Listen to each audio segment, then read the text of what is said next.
Emperor Heraclius reigned over the Eastern Roman Empire from 610 to 641.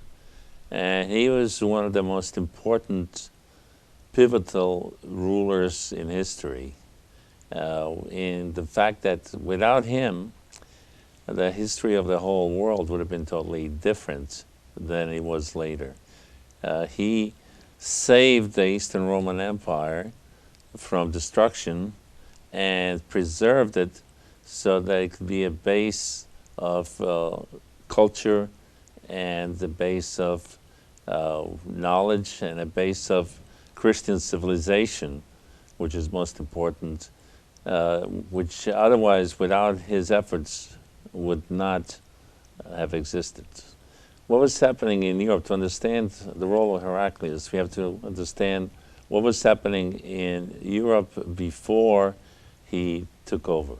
In the late 6th century, Europe was falling apart, essentially. Most of Western Europe was taken over by barbarian tribes who had not developed to the degree of being nations. There were Lombards, there were Goths, there were Visigoths, Ostrogoths, and so on, and many other lesser barbarian tribes. Europe in the West was divided up into many smaller principalities.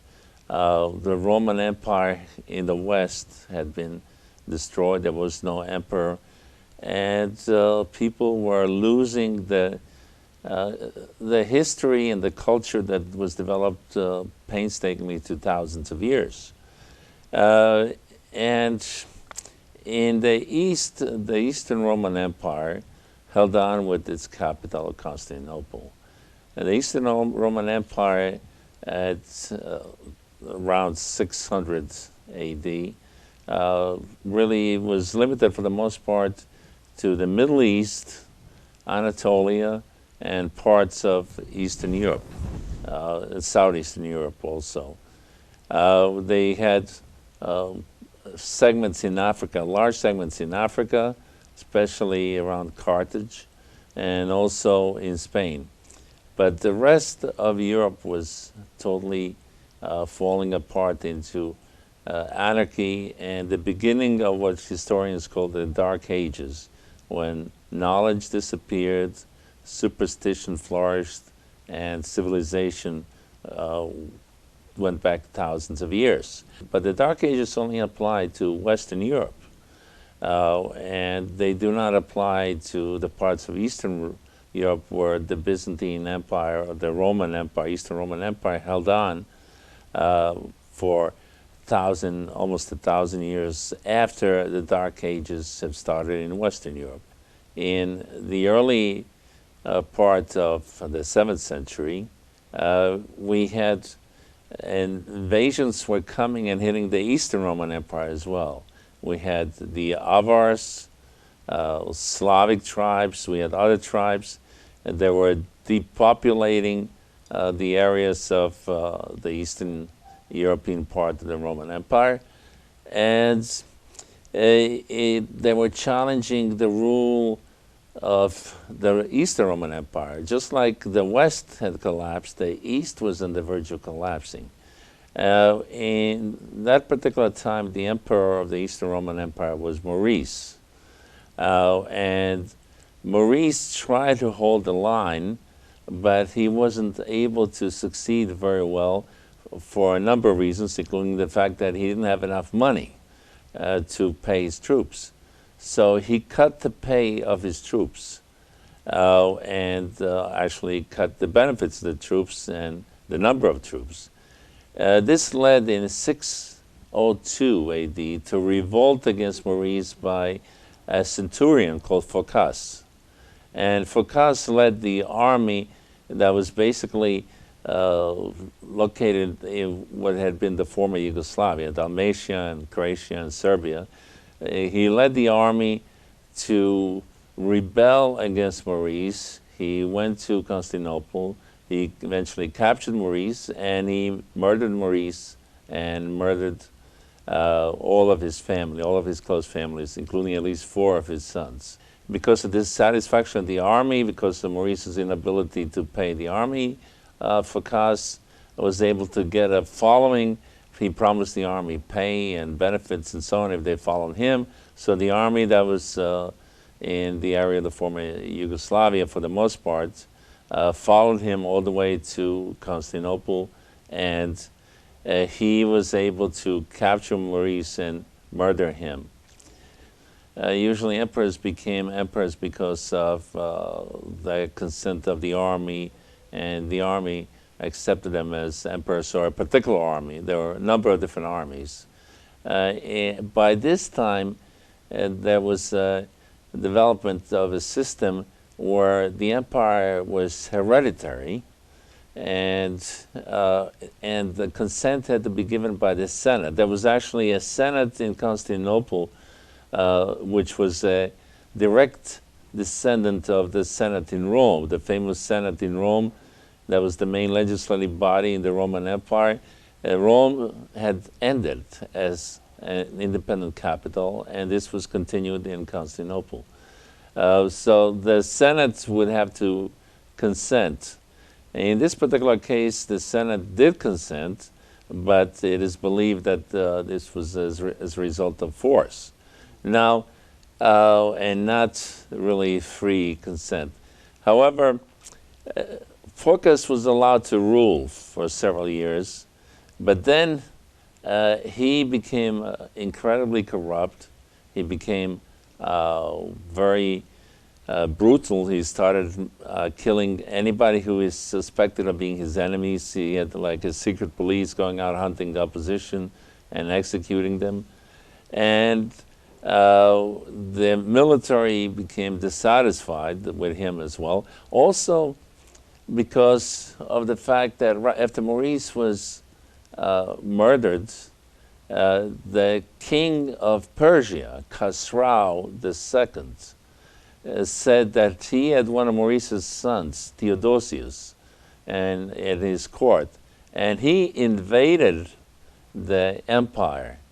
He invaded the empire to allegedly put back the legitimate ruler, the son of Maurice.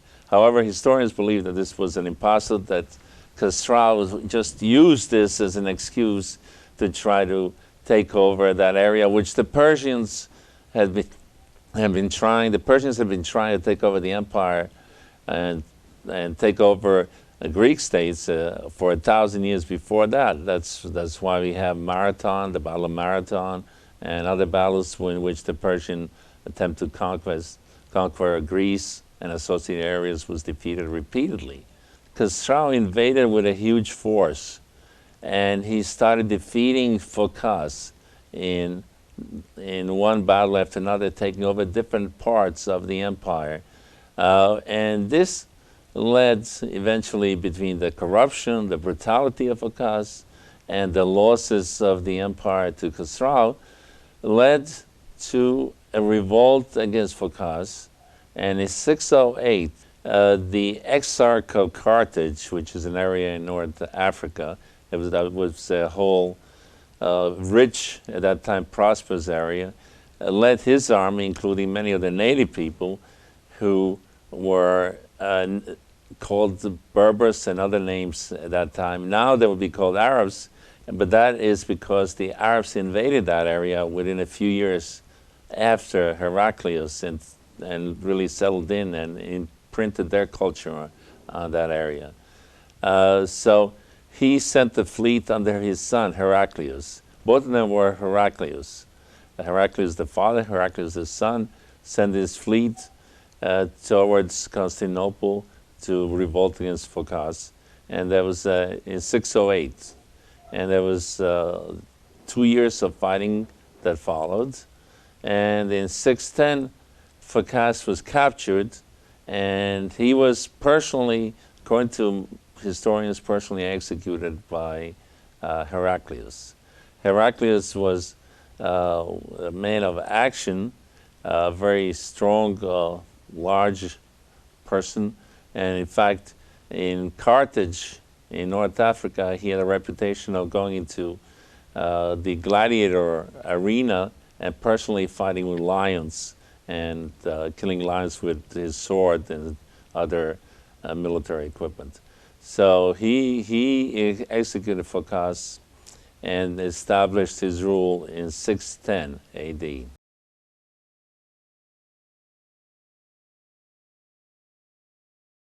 Well, that was because Heraclius, his father, and his whole family had been devoted to the Emperor Maurice. And Phocas personally killed Maurice and his sons, all of his sons, as far as we know. So this was a kind of a retribution for the killing of Maurice. And not only for the devastation of the empire as a result of Phocas's action.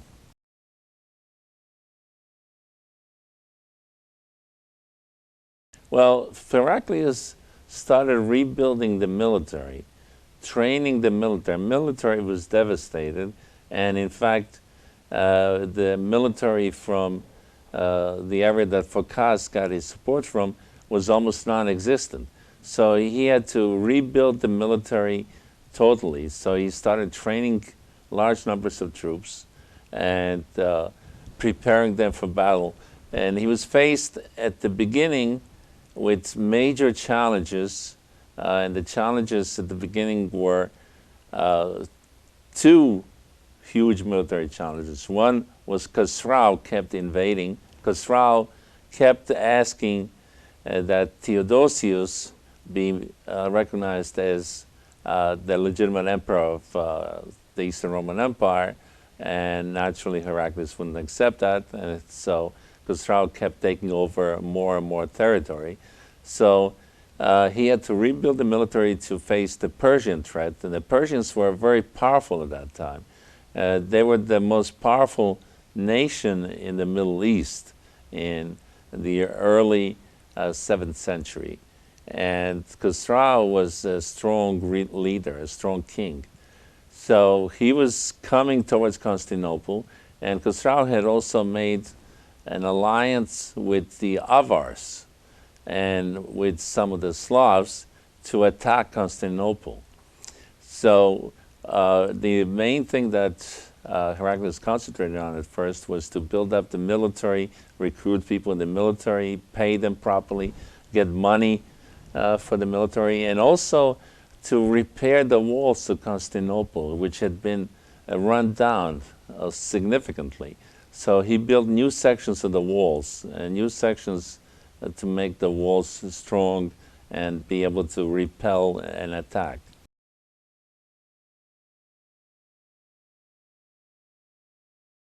The Persians were coming to conquer the Eastern Roman Empire, which had been a continuation of a Persian dream going back 1,000 years.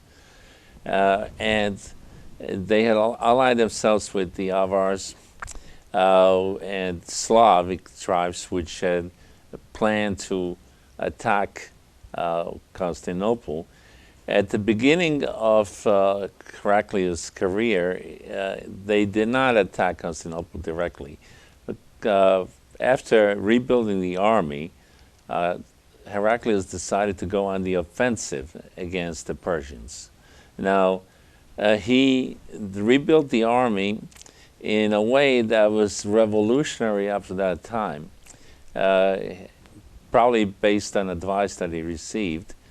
He decided to give every soldier land in parts of the Eastern Roman Empire, and he divided up much of the Eastern Roman Empire into districts called themes, thema, and there every theme would have land given to every soldier, and their descendants, their sons, would be expected to also be soldiers. So this would be a way in which every soldier would have a stake, personal stake, in defending his own land, because it's his land, their family's land. And the whole area was governed by like a military governor called a strategius.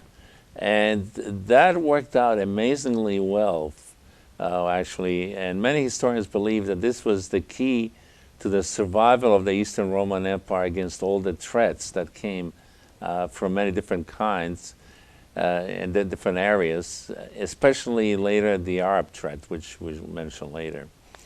Because the soldiers were really, different than the previous. He built a whole new army of the Eastern Roman Empire. Previously, it was an army which fought for pay, and that included not only Greeks, Slavs, and others, but anybody who'd be willing to fight for pay. And that wasn't enough of a motivation, especially if the money wasn't there. Yeah, they were mercenaries for the most part. So by giving them land, that became a supreme motivation. And especially in the area of Anatolia, which is today Turkey, much of Anatolia was divided up into teams and land given to soldiers. So he built a whole new army on a new model. And the army at first was not very successful. And Heraclius, when he took over the empire, had no military experience at all. So at first, we have the continual success of the Persians, even after Heraclius took over. So in 613, the Persians took Damascus, the capital of Syria, and they moved on forward. In 614, the Persians took Jerusalem, and that became something which shook the Christian world, because when they came into Jerusalem, there was a huge massacre of Christians there, and also they destroyed the original church of the Holy Sepulchre. The Persians destroyed it, and they destroyed many other churches and religious areas in Jerusalem. Also, there was another problem that came up in regards to the Persians' destruction of Jerusalem, much of Jerusalem, and that is that according to many historians, many Jews were still in Jerusalem, and they welcomed the Persians and actually helped them to take over Jerusalem and some of the other areas. You might understand why was that. One reason is that they felt that the Christian rulers were discriminatory in not treating the Jews right. The other thing is actually based on the Old Testament. The Old Testament tells the story of the start of the Persian Empire under King Cyrus, about 500 and so BC, before Christ. The Jews had been taken into captivity in Babylon, and that was the famous Babylonian captivity. And the king of Babylon, Belshazzar, had a feast, a huge feast celebrating some momentous occasion, and suddenly there was an appearance of a finger writing in the air. It said, Mene, mene, tekel upharsin, which means essentially, beware, beware, the Persians are coming. And that was said to be the finger of God. What happened was the Persians invaded Babylon, they destroyed the Babylonian Empire, and freed the Jews to go back to Jerusalem and establish again a Jewish state in that area. So many of the Jews at that time looked at the Persians as possible liberators, in fact, not just possible, probable liberators, who will again revive a Jewish kingdom. The founder of the Persian Empire, Cyrus, was even referred by many Jewish authorities as a Messiah and a savior of the Jews, anointed by God to save the Jews. So many of the Jewish populations thought that the Persians are coming to rescue the Jews again and establish again a new Jewish kingdom. So they were very happy to collaborate with the Persians. In fact, a number of the Persian victories were due to the fact that Jews opened up cities to Persian invasions and collaborated. In fact, many Jewish men joined the Persian army to fight against the army of the Eastern Roman Empire. The Persians conquered Jerusalem. They massacred, estimates go from 50 to about 60,000 people. including priests and so on. And they took about 40,000 slaves out, and with them, as a trophy, they took the true cross, the Holy Cross, as part of which had been in Jerusalem. And they took it to the capital to hold as a trophy to show they conquered over the Christians, because part of the Persian motivation was really religious as well. The Persians at that time looked down on Christianity. They were Zoroastrian, and their belief in many ways was very different, and they tried to eliminate or cut back on Christianity. That was a huge blow to the Eastern Roman Empire and the Christian world in general.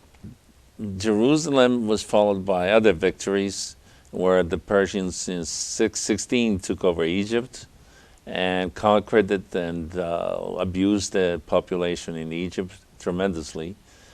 Meanwhile, Heraclius was rebuilding his army. It took him about 10 years to build a really strong army back to where he could challenge the Persians. Before that, all he did was to hold them back as much as he could, but which wasn't very much because he was losing constantly. He had no military experience. Phocas left the military in a terrible state. And after 10 years, he was ready to go on the offensive. So in 622, he actually took his new army, the new army, to the exact spot where Alexander the Great won one of his greatest victories, a place called Issus. He trained them for action, and he started this major offensive. Within a short time, he had beaten the Persians in one major battle, and then he was moving to defeat them in more battles. In 626, there was an attempt to take Constantinople there was a major alliance of Persians, Avars, and Slavic tribes that surrounded Constantinople. And it looked like they would be able to succeed. However, Heraclius wasn't there at that time. He was out fighting the Persians in the Persian area of the Middle East. So this was just before the climactic Battle of Nineveh, a year before. But Heraclius had rebuilt the army so well, and the army that occupied Constantinople had 12,000 men who were really elite fighters, and also the entire population was united in supporting the fight against the attackers. So we had, on top of that, religious motivation, that people were fighting for their religion, people were fighting for their city, for the Roman Empire, for the emperor who wasn't present. Heraclius had strengthened the walls strongly. The walls were very powerful, the new Heraclean walls. They're still there. People can still see the Heraclean walls. And they had the fleet, Persian fleet was approaching. The Eastern Roman Empire defeated the fleet using Greek fire, which had been a secret known only to the Eastern Roman emperors and their professional military staff. So the Persian fleet was defeated. The army of the Avars and the Slavs was defeated. And in addition, the Persian auxiliary troops were defeated, and Constantinople was saved in 626. Finally, in 627, he met the Persian army of the Emperor Khosrow II, right near the ancient city of Nineveh, which was mentioned in the Bible. At the Battle of Nineveh, at first the Eastern Roman Empire was losing, and it looked like the Persians would win. And now, if they had won the Battle of Nineveh, nothing would stop them. They would move all towards Europe and take Constantinople and further into Europe, because they had endless ambitions to rebuild the great Persian Empire of the past. And now, just when it seemed that all was lost, according to eyewitness accounts, Heraclius led what is called a suicidal charge across the Euphrates on Serbian positions. And that charge, in which he led in person, really crushed the Persians. They were so devastated by seeing that charge and by the success of it. And he was an incredible fighter himself at that time. He was a gladiator as well. And the Persian generals said at that time, General Sharbaraz, who was so taken by, so impressed by Heraclius, that he said to the Romans, "See your emperor. He fears these arrows and spears no more than with an anvil." In other words, he's saying that Heraclius had absolutely no fear of Persian arrows and spears. Just like an anvil wouldn't be afraid of an arrow hitting it, he wasn't afraid. And he managed to defeat them. In another battle against the Persians, where things were not going very well, Heraclius challenged the Persian commander to combat, to decide the issue, personal combat. And he was wounded, but even though he was wounded and injured, he managed to overcome him and actually decapitate him with his sword while fighting against him. And that meant the battle was won again. The Persians started believing that the God of the Christians was protecting him. And they started being afraid of Heraclius, because he started having constant victories over him. He expelled them from Egypt, he retook Syria, he retook Armenia, and in fact, the Persian populace and the leaders of the Persians became so disgusted with their own king, Khosrau II, that Khosrau's son was persuaded to depose his father and execute his father, order his father to be executed, and he took over. Again, very similar. History repeats itself. When Alexander defeated the Persian emperor, after the Persian emperor ran away, he was overthrown and killed by his followers. Now, the fighting for Jerusalem continued. It took a while for everything to be, finished. And in 630, actually, he took Jerusalem back, and he, brought back the Holy Cross, because he had gone all the way to the Persian capital, Ctesiphon, and took the Holy Cross and a huge treasure away. In 628, Heraclius brought the cross to Constantinople in a major ceremony and put it on the altar of the Hagia Sophia.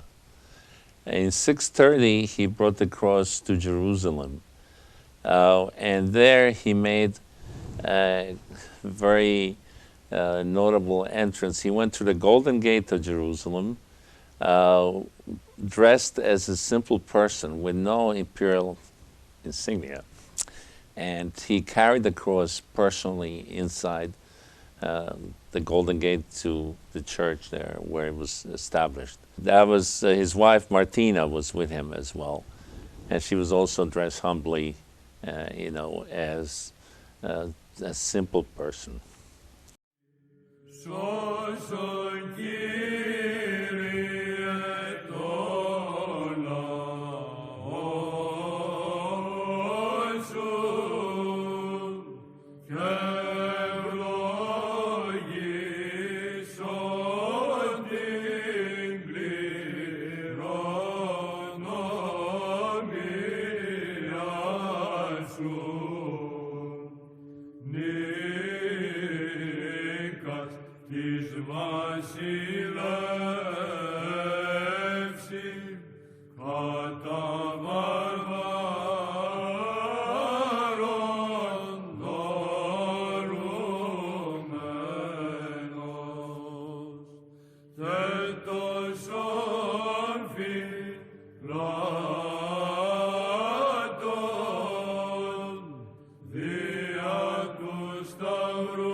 After this, after the Holy Cross was delivered, the success to Khosrau II, his son, sent back the Holy Lance and the Holy Sponge, which the Persians had also taken as well.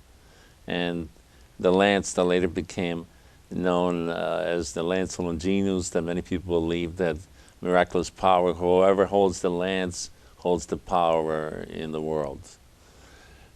So that was a triumphal ending of the Persian Wars. The Persians still existed as a nation, but they were much weakened, and there would not be any threat as Persians to the Eastern Roman Empire.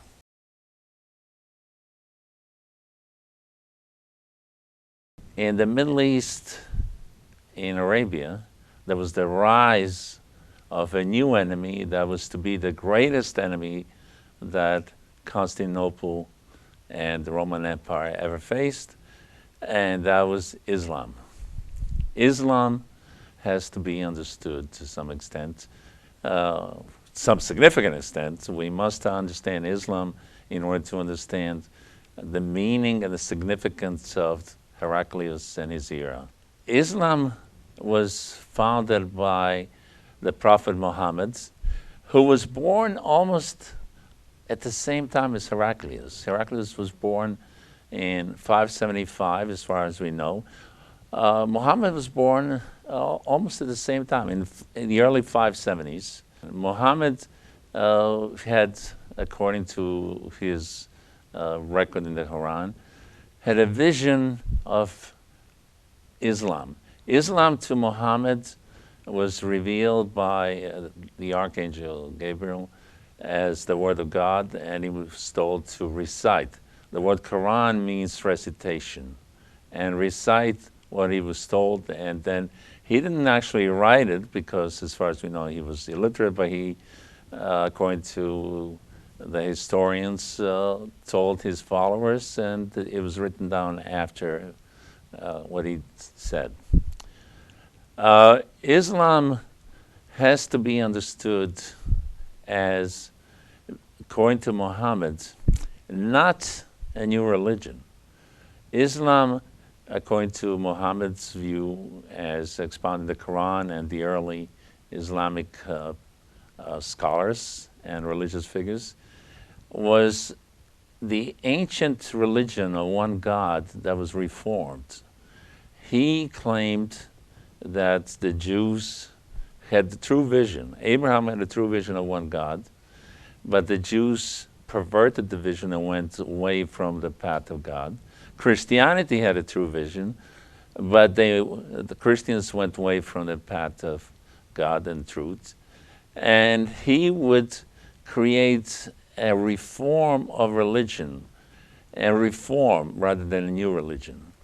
That reform would inflame the Middle East and give the Arabs, who at that time were divided into many separate groups, incredible energy to start on the path of conquest during Muhammad's lifetime. And we have a number of interesting additional parallels between Muhammad and Heraclius.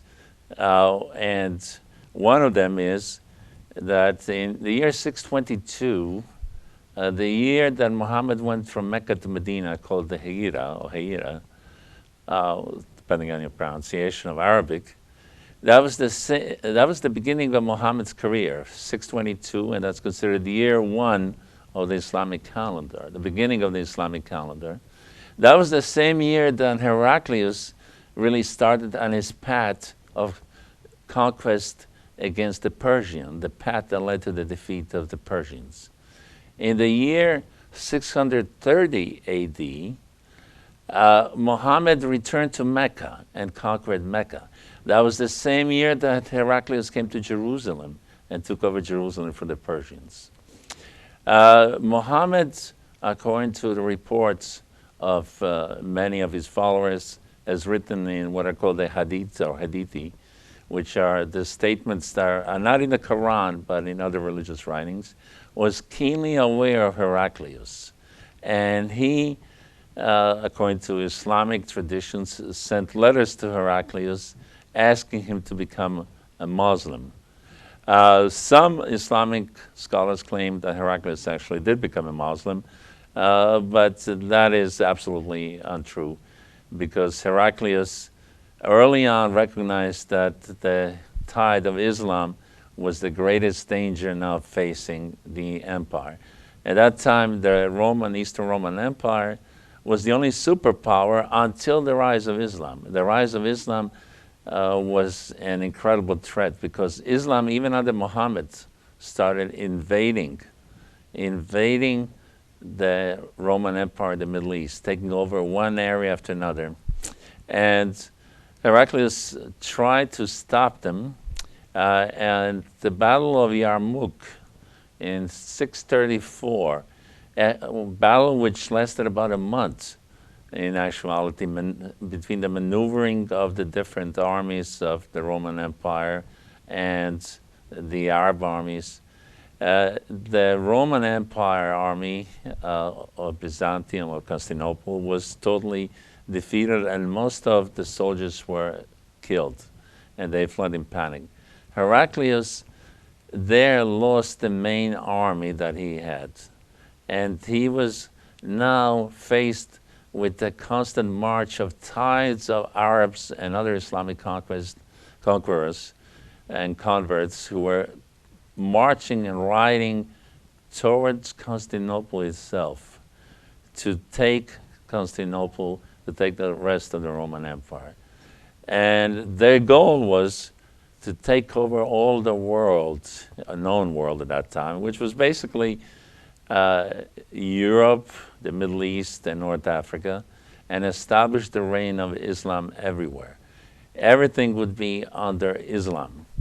Under Islam, there might be some allowances for Christianity as a subject religion, with Christians paying a tax to be able to exist as Christians, and also be way below the rank of Muslims in their status.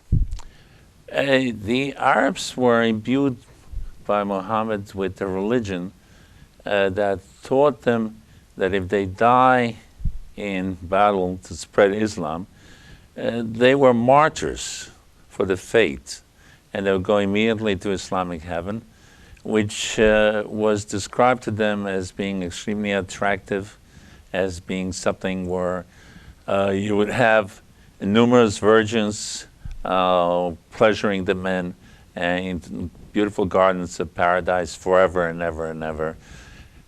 So it was something that was extremely enticing to the young men of the area in fight, and they would fight with reckless abandon and reckless courage in order to be able to serve their God, and if they died, go to that wonderful image of the Islamic heaven, which was very desirable according to Arabian and many other cultures' vision of desirability. So they attacked over and over again, and they were succeeding as they did in the Battle of Yarmouk, while the Christian army, who was terrorized, frankly, by the fanaticism of the Muslims in the Yarmouk, collapsed. And many of them who could survive ran away. Others were massacred on the spot or enslaved.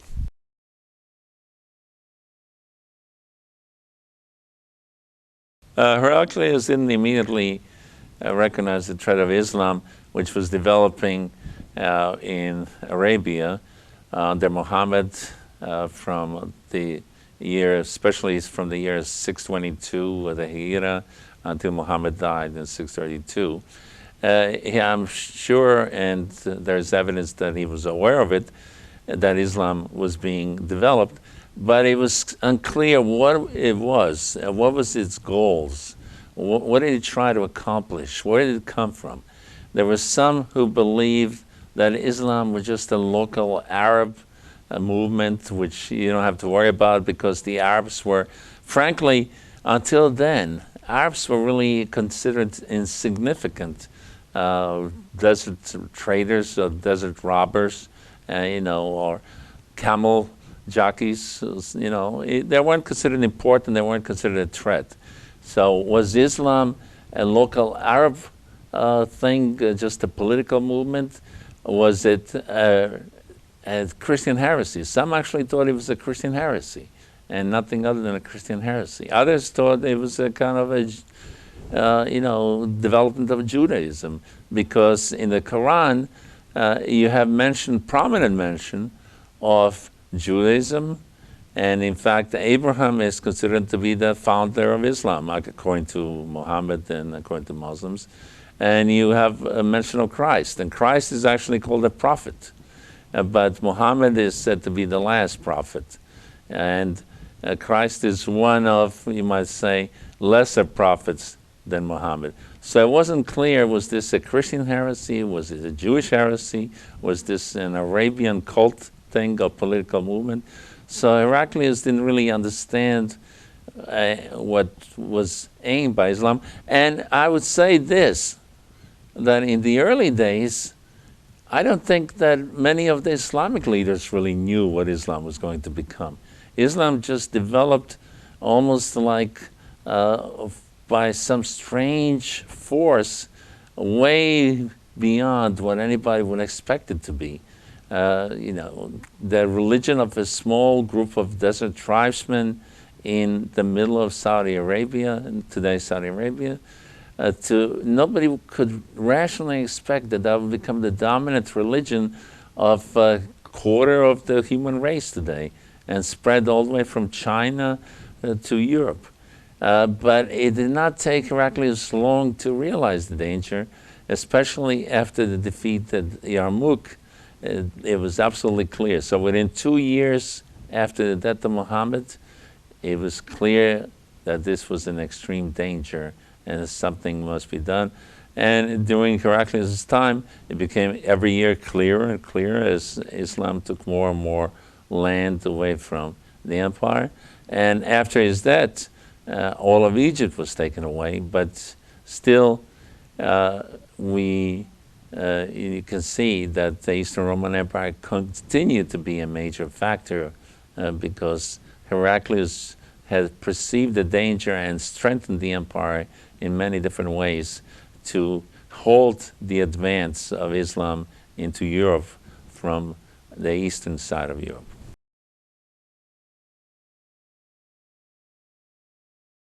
The Arabs were attacking the Byzantine Empire, driving toward Constantinople itself, because that was the only major opposition in the entire region of Europe and the Middle East that the Arabs were afraid of. According to the Hadithi, Muhammad himself, the prophet, said that they must conquer Constantinople, and he also prophesied that they will conquer Constantinople. This was the superpower of the region. If they could conquer the superpower, they can spread Islam to all of Europe and all of the world. And that was a key element in their desire. Now, Muhammad also said they must conquer Rome, but he said Rome is a secondary target. And he said, first, according to the Hadithi, the city of Heraclius will fall to Islam, and then will be Rome itself. So this was such a great importance. They were ready to just waste endless number of men in war and send them to their deaths to conquer Constantinople. There was no end to what they wanted to do. He himself really said that he respected Heraclius as a great emperor, and many other Muslims did say the same. But Heraclius stood up to them. His tactics that he developed were tactics of trying to fight from fortified positions rather than face in open battle. Fortified positions, delaying tactics, scorched earth policies, and have the team that he established in Anatolia, or Asia Minor, supply him with soldiers. Now, those soldiers in Asia Minor were given land. They were free farmers with their only duty to fight for the country, but they were also fighting for their own land. They were fighting furiously for their own land. And so the Arabs were stopped cold on the outstretch, right outside. The Arabs were stopped cold on the outside of Asia Minor and Anatolia by the free soldiers of the themes. But they kept going, and here I'll skip a little bit to after Heraclius, because after Muhammad died, the invasions accelerated. In 674, Heraclius himself had been dead for a number of years. He died in 641. And in 674, an Arab fleet of thousands of ships and possibly between an army of between 50 and 100,000 men tried to take Constantinople. They attacked Constantinople over and over again, coming back to attack for 4 years. 4 years of constant siege and attacks. Constantinople, meanwhile, was defended fiercely and also had new walls built by Heraclius.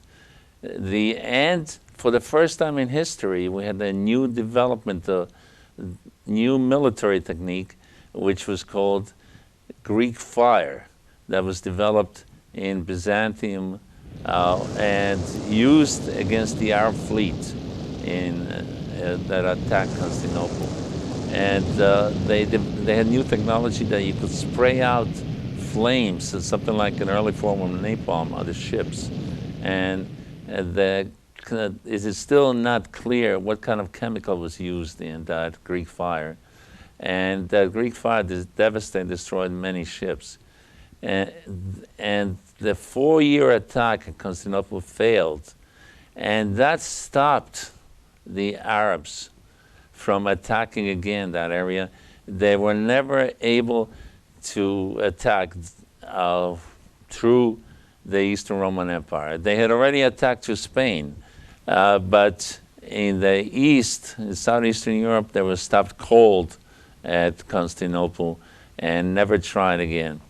If they had not been stopped at Constantinople, there would have been nothing to hold them back from taking all of Europe and making Europe an Islamic caliphate, which is the goal of some of the Islamists today. But it was the strength of Heraclius' view that led to their inability to accomplish that. Finally, Constantinople was taken, of course, by the Turks in 1453 by Mehmed the Conqueror, but he also was following Muhammad. He followed the view of Muhammad that Constantinople must be taken. That was the top priority for Islam. As you see, from the time of Muhammad, when Muhammad died in 632, and Constantinople was taken finally by Islam in 1453, we're talking over 8 centuries of survival and fighting against Islam until the final collapse.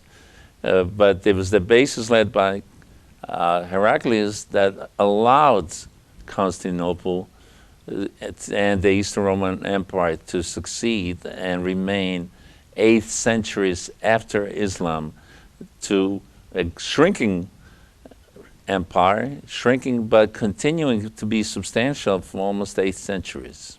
If it wasn't for Heraclius rebuilding the Eastern Roman Empire army and walls of Constantinople and developing a strategy to fight the advance of Islam, Islam would have taken over all the remnants of the Roman Empire. The Arabs would have moved into Europe, and there is no doubt there was nothing left in Europe at that time to hold them back, because the rest of Europe was in the Dark Ages, basically. There were local warlords who ruled small areas. There was no central power. There was no really powerful king that could hold them off at that time. And there would be nothing left. Today, I have no doubt, if it wasn't for his actions and his rule, that Europe would have been an Islamic Europe today, and in fact long ago rather than just today. And this is something that is clear, and I find it interesting that despite that he was the main opponent of Islam at that time, from the time of Muhammad until he died, that Islam respected him so much in those days. And in fact, they wanted to imitate the Eastern Roman Empire as much as possible. And I might add that according to many scholars, the symbol of Islam that was taken, the half moon, was taken from ancient Byzantium, which became Constantinople. That was the symbol of Byzantium. And that was taken by Islam because this is an appropriation of the symbol of the greatest power on earth, as far as they were aware at that time. And they also, when Mehmed the Conqueror took over Constantinople, he claimed that he was continuing the Roman Empire, the empire that Heraclius saved. He claimed he wasn't destroying it. He claimed that he was just another Roman emperor, though an Islamic Roman emperor. So Islam was profoundly impressed by Heraclius and the Eastern Roman Empire, but Heraclius was the main reason why they failed when they were at the peak of their ferocity and power in their invasions of Europe and the rest of the world. They eventually, because they were defeated in Constantinople and prevented from taking Anatolia and Asia Minor, they then turned east and west. They went east as far as China, actually, and conquered all that area, which is today Islamic, and which at that time was, of course, not. They took Persia a few years after Heraclius died. Contrary to Heraclius, they totally eliminated the Persian independence, and Zoroastrianism was almost exterminated, and Persia became another Islamic province, which became the center of the Shia form of Islam.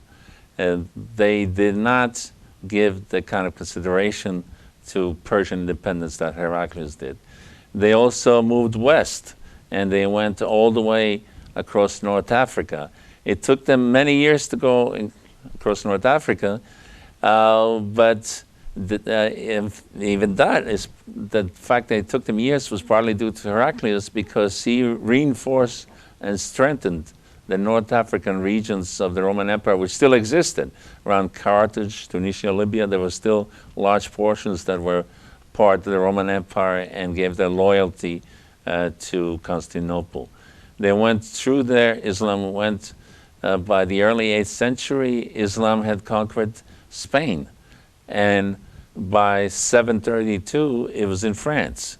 And there it was turned back by the French, which weren't French then, but which is called in Franks rather than French, and defeated, and they turned back from France. But if they had managed to go through the Eastern Roman Empire, you would see a pincer movement with one branch of the Islamic armies going through west, through North Africa into Europe, the other branch going from east through Constantinople, southeastern Europe, and there would be nothing that could stand in their way. So if our civilization as it exists now would not have been possible if it wasn't that for centuries the Eastern Roman Empire, as strengthened and organized anew by Heraclius, stood in the way of Arab conquest.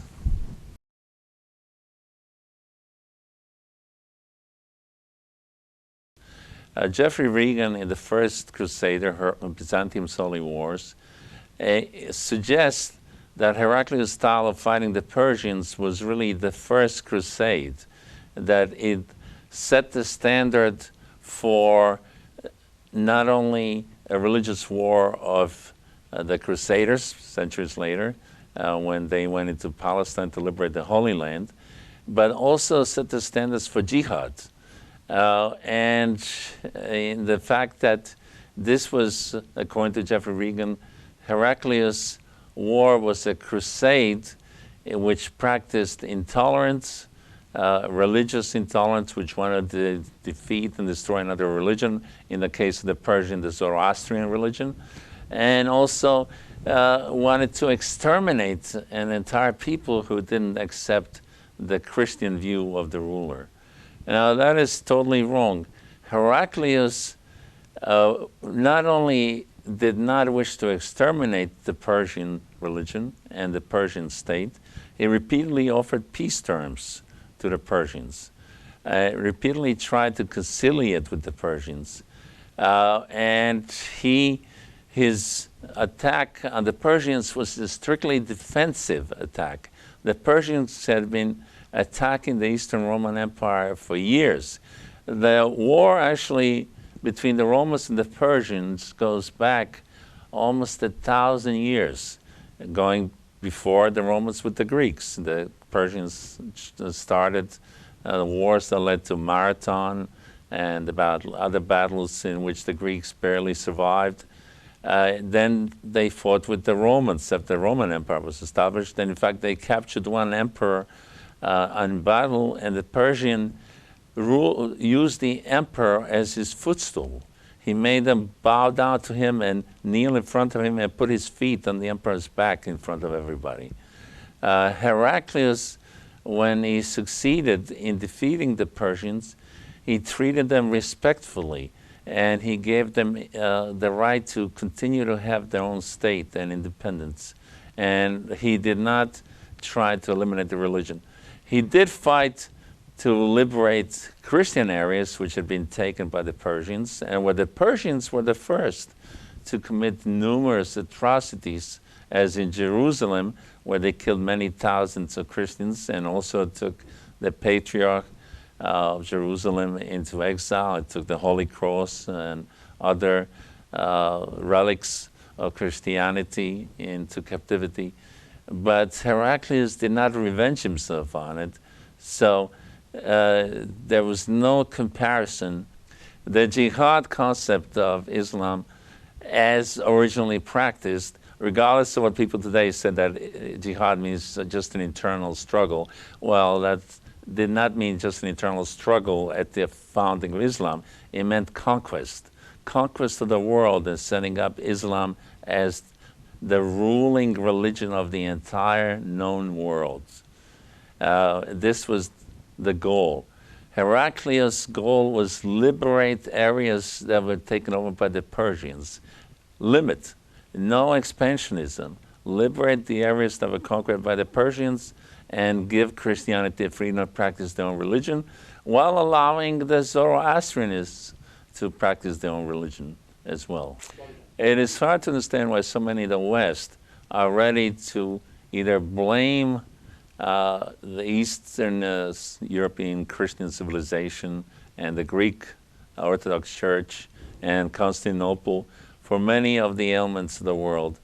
But they do that repeatedly. Like, for example, Constantine's sword, which said that there's a direct line that leads from Constantine to the Holocaust of the Jews. And here is another book that claims that jihad was influenced by Heraclius, even though the concept of jihad is totally different than Heraclius' concept. And in fact, I might point out that in the armies of Heraclius, not all the soldiers were Christians. He also had soldiers from other religions who were participating in his army to liberate lands occupied by an aggressor, and not for religious views. While in Islamic armies at that time, everybody was Muslim, and the idea was to spread Islam, to spread the reign of Islam. Now, it's hard to say why the West feels like that. It might, psychologically, I can suggest a couple possibilities. One possibility is that the fact that the Roman Empire ended in the West in around 476 AD, the Western Roman Empire, and most of Western Europe pretty soon went into what's called the Dark Ages, with kind of ignorance of classical civilization, a lack of knowledge, and so on, has caused kind of an inferiority complex in many of Western cultural leaders and scholars, because they realize that in the East, in Constantinople, much of classical culture, learning, civilization, organized way of life, everything of the amenities of civilization as known at that time continued unabated for centuries. So in order to overcome that psychological feeling of inferiority, they cast aspersions on the Eastern Roman Empire and Orthodoxy such as it exists.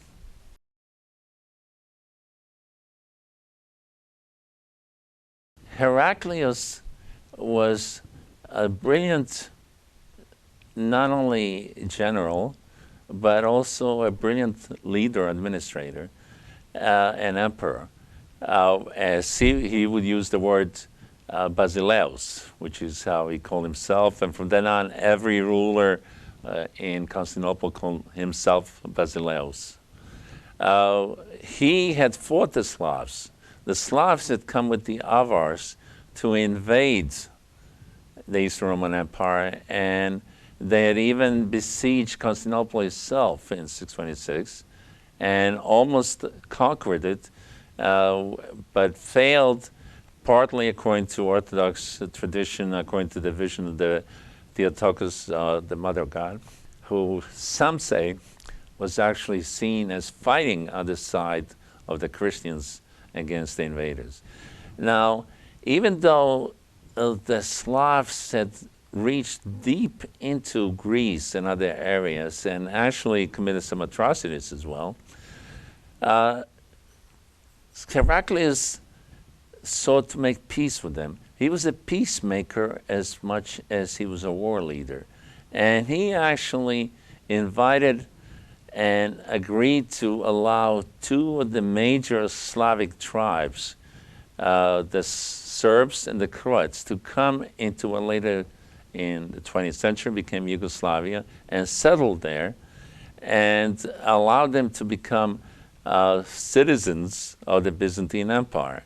And he sent missionaries to the Serbs, and he also arranged for other missionaries to go to the Croats to make them Christians.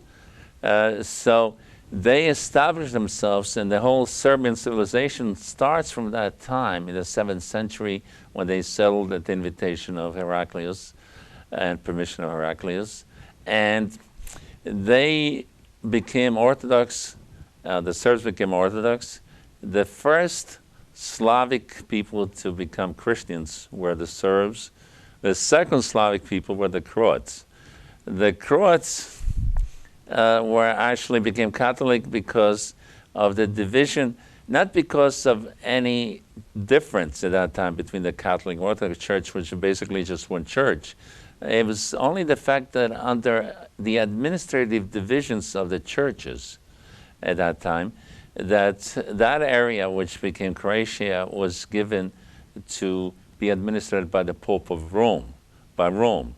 The Serbian area was under Constantinople, the Croatian area was under Rome, and later on when the split became manifest between Orthodoxy and the Catholic Church, the Croatians stayed with Rome while the Serbs stayed with Orthodoxy and with Constantinople. So that whole area had been depopulated. The Avars and others, including the Slavs themselves, had really savaged that area, but under the influence of Heraclius, they settled down, they became really civilized, and they became Romans. They became citizens of the Eastern Roman Empire, and later on, a number of them, a number of the emperors themselves were Slavic origin. In fact, there's a lot of evidence that Justinian was of Slavic origin himself, who had come there earlier, before Heraclius. But later on, others came in. It was Basil the Macedonian and others who came in who were of Slavic origin.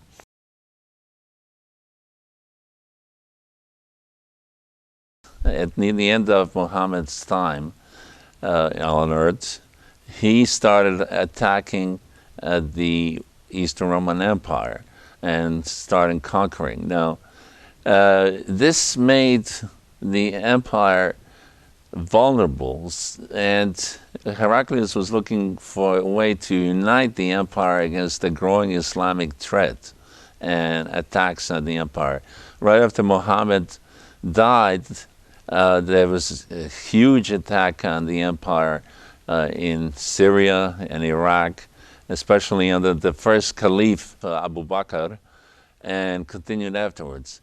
Heraclius felt that he needed a religious unity to preserve the empire. That was really his main objective, preserve the empire by developing a religious unity.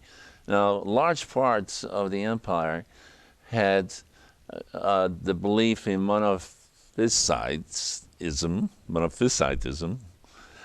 which is essentially but that Christ had only one nature, which is really divine nature, and that he didn't really have a human nature, but just a divine nature.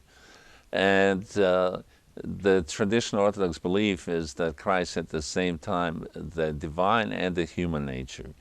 So what he was trying to do, find a compromise that would unite the Monophysite Christians and the traditional Orthodox Christians.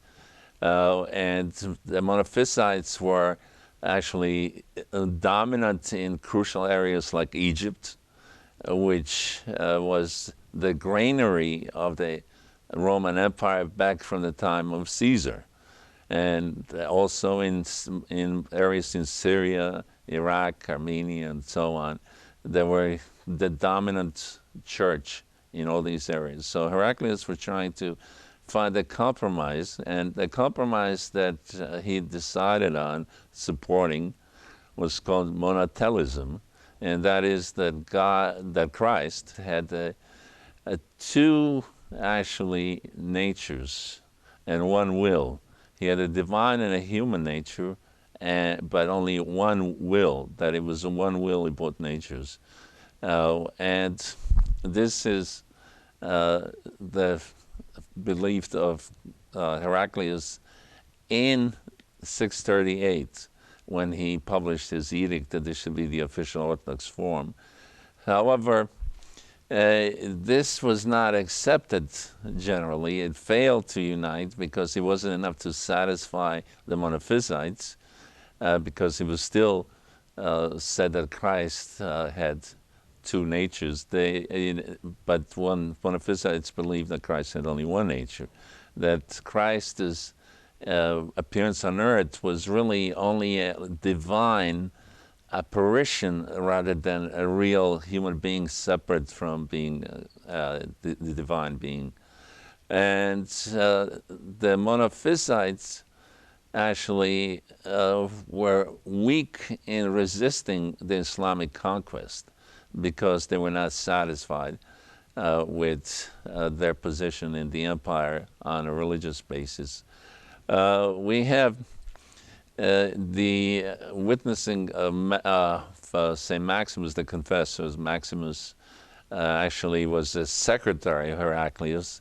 He was one of his favorite advisors for quite a few years. He opposed monothelism very significantly, and he was exiled because of that by Heraclius, which was not, not a terrible punishment considering what Heraclius' son did to him, which was really terrible, because after Heraclius died, St. Maximus was when he refused to accept monothelism because Heraclius, his son, followed monothelism. His right hand was cut off and his tongue was cut out. But and he lived the rest of his life in a monastery under harsh conditions. Maximus actually said that just before Heraclius died, that he repented of monothelism and said that was wrong and he shouldn't have supported that philosophy. So the monothelist philosophy was considered heresy, it still is considered a heresy, and it failed in its main objective, which was really to politically unite the empire, and that didn't happen because Egypt was taken by the Arabs within 2 years of Heraclius' death. It was completely conquered by the Arabs, and the Egyptian Christians did not resist the Arab invasion because the Arabs said to them, you can follow your own belief as long as you accept a second-class citizenship within the Arab Empire, and you pay a special tax for being Christians. You can believe and propagate the belief in of whatever you want without any problem. We really don't care. And in fact, according to Islamic beliefs were really closer to monophysites than traditional Orthodox in many ways.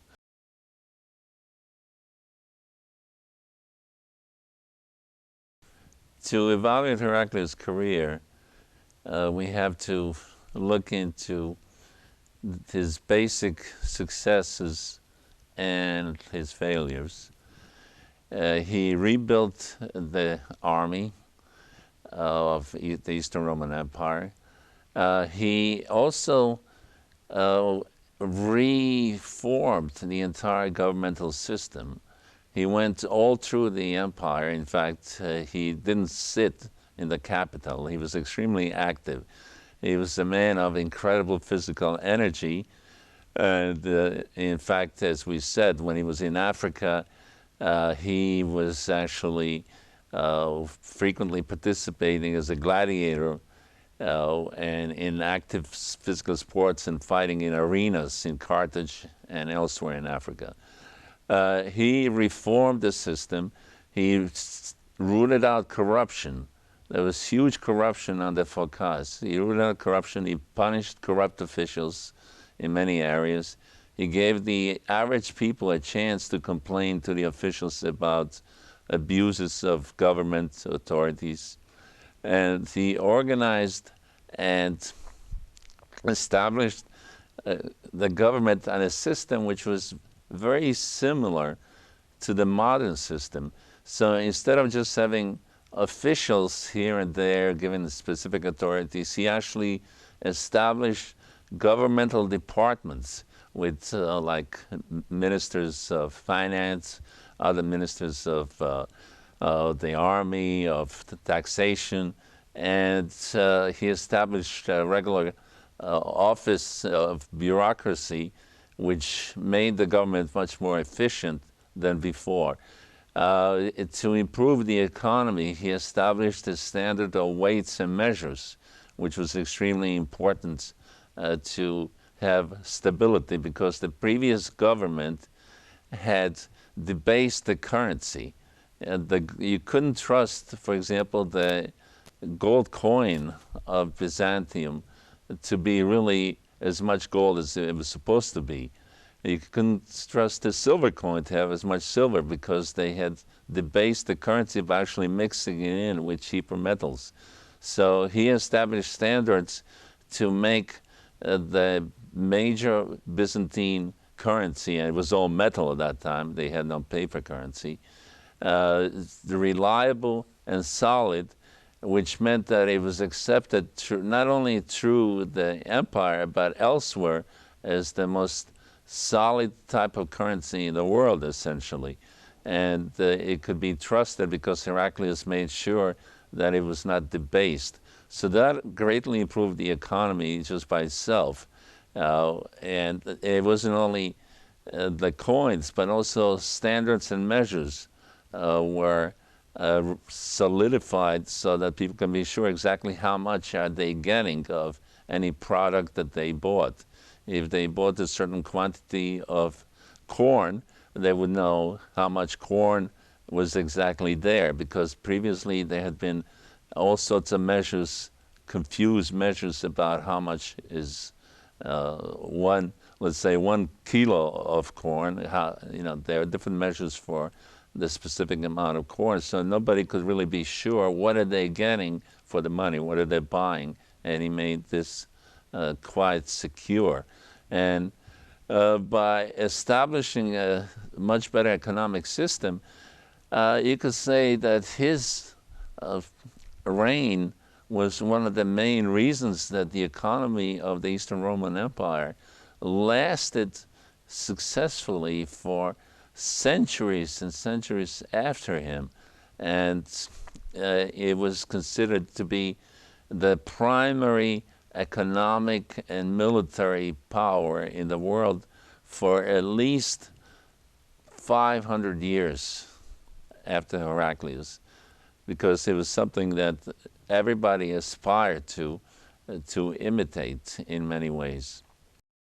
I think it's clear that one of his primary successes was defeating the Persian attempt to conquer all of Europe and the Middle East and Africa, because the Persians were looking to establish again the dictatorial Persian Empire under the dominance of Zoroastrian religion, and they were persecuting Christians massively in a number of areas in which they took control.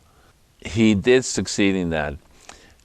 His success in defeating the Persians was accompanied by a really remarkable benevolence in the way he treated the defeated Persians. He had totally destroyed the bulk of the Persian military, and he was actually occupying the main palace of the Persian emperor.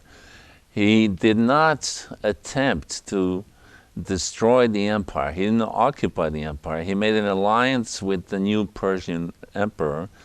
He took moderate tribute. He didn't move against the Zoroastrian religion at all.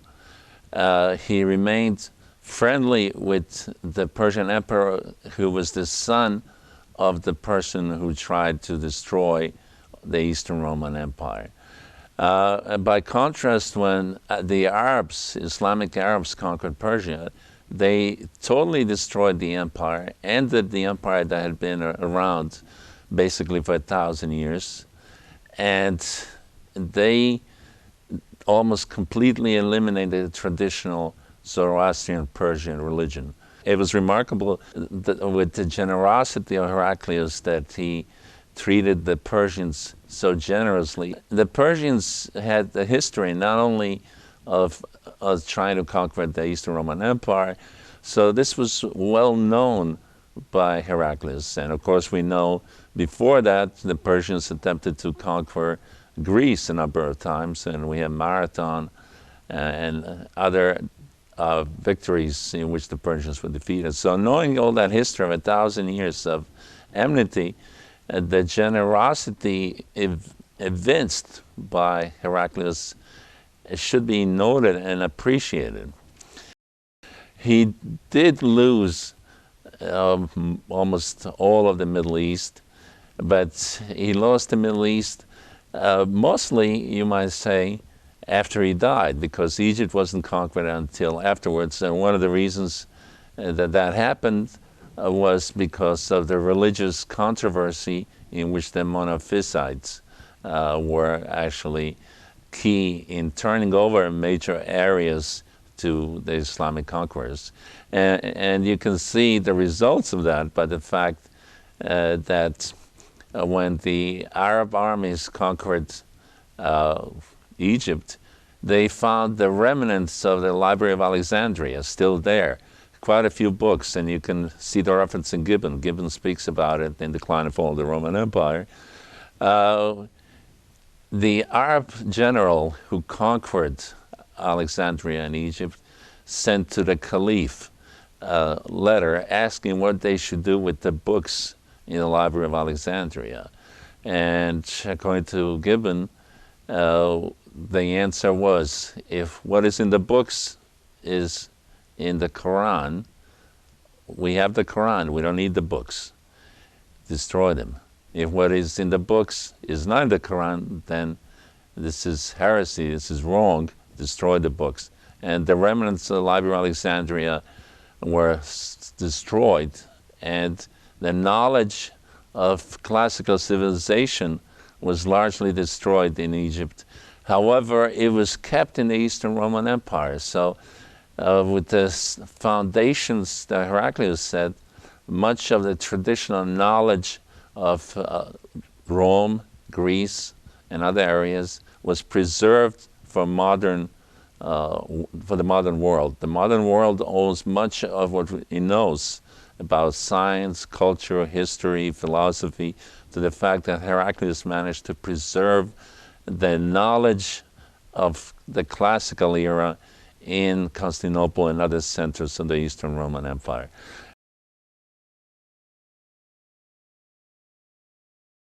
What does it matter, the fact that Europe was preserved in large part from Islamic conquest for many years, centuries, because of the policies of Heraclius?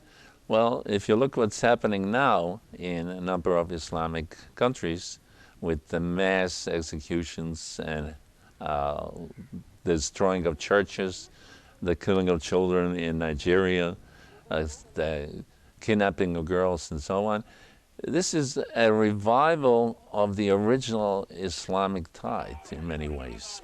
This is a revival of the original Islam, and this is something which, if the Arabs had succeeded initially in conquering Europe, and they tried repeatedly, after Heraclius died, there was a 4-year siege of Constantinople, 4-year siege in which thousands of Arab ships and about 100,000 troops attempted to conquer Constantinople, and they failed in large measure because of the fact that the Greeks, or the Eastern Romans, used Greek fire, which destroyed the Arab navy. The Arabs were planning on going all through Europe. Constantinople was guarding the gates of Europe. The gates of Europe would have been open to Arab conquest. In the west, they managed to take over Spain, and they were stopped in France. In the east, they never got past Constantinople. It was only in 1453 that the Turks finally managed to take over Constantinople. But you can imagine if the Arabs had conquered Europe, I think you can make a good argument that Europe today would have been on the level of Libya, on the level of Iraq, Syria. You would have had Sharia law everywhere, and we would really not have anything like the kind of freedom that we have here, or the lifestyle that we have today. It would have been a totally different world, and it was the foundation that Heraclius set that for half a millennium guarded the gates, eastern gates of Europe, that stopped the Arab conquest from being successful, because the Quran established the rule that the Arabs have to, under Islam, shouldn't say the Arabs, let me change that, Islam should rule over the entire world. And that was the goal of Muhammad's followers for centuries and centuries, and Constantinople was where they were stopped cold in Eastern Europe. All of that didn't change the fact that Islam honors him. Many Islamic scholars honor him very greatly in many ways. So we could imagine that if it wasn't for Heraclius' policy and his preservation of much of Europe and Christianity, the situation today would have been much worse than it is in America and the Western world in general.